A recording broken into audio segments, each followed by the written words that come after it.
This is a very rare case of thyroid abscess. This patient presented to me with swelling over her neck along with pain. She had history of FNAC done few days back. The FNAC turned out to be suspicious of papillary CA thyroid. Owing to the large size, the patient was decided to be taken up for surgery.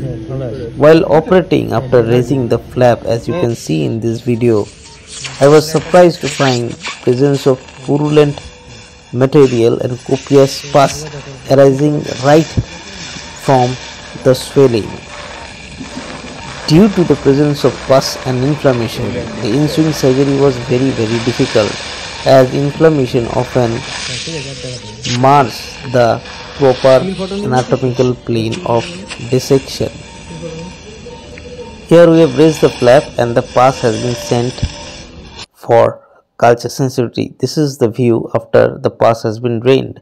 This is the view after the entire gland has been taken, as well as a prospective lymph node dissection has been done. Post op, the patient's recovery is being seen. The final biopsy did not show any malignancy. Thank you.